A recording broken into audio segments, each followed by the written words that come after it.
चौथा अध्याय। सूत जी बोले, वेश्यों में कुछ दूर जाने पर दांडी बेशधारी सत्यनारायण ने उनसे पूछा, हे साधु, तेरी नाव में क्या है? अभिमानी वाणिक हंसता हुआ बोला, हे दांडी, आप क्यों पूछ रहे हो? क्या धन लेने की इच्छा है? मेरी नाव में तो बेलपत्ते भरे हैं। बेसी का कठोर वचन सुनकर भगवान ने कहा, तुम्हारा वचन सत्य हो। दांडी ऐसा कहकर वहां से दूर चले गए। कुछ दूर जाकर समुद्र के किनारे बैठ गए। दांडी के जाने पर बेस्य ने नित्य क्रिया के बाद नाव को ऊंची उठी देखकर अचंभा किया और नाव में बेल पत्ते देखकर मूर्छित हो जमीन पर गिर पड़ा। फिर मूर्छा खुलने पर भारी शोक प्रकट करने लगा। तब उसका दामाद बोला, आप शोक न करें, यह दांडी का श्राप है, अतः उनकी शरण में चलना चाहिए, तभी हमारी मनोकामना पूरी होगी।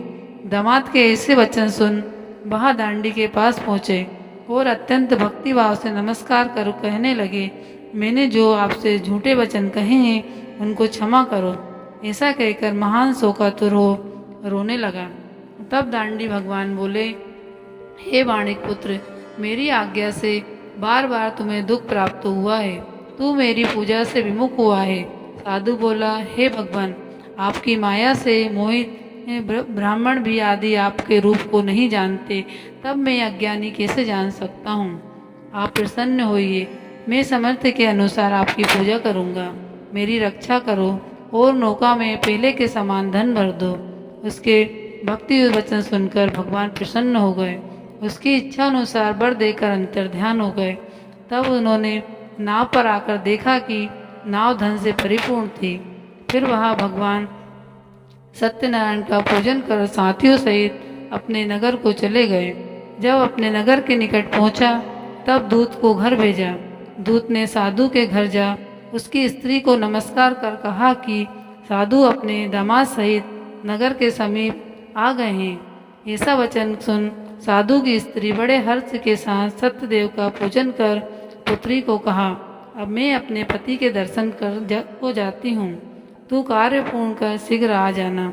माता के वचन सुनकर कलावती प्रसाद छोड़कर पति के पास चली गई। प्रसाद की अवज्ञा के कारण सत्यदेव रुष्ट हो गए। उसके पति को नाव सहित पानी में डुबो दिया। कलावती अपने पति को न देखकर रोती हुई जमीन पर गिर गई।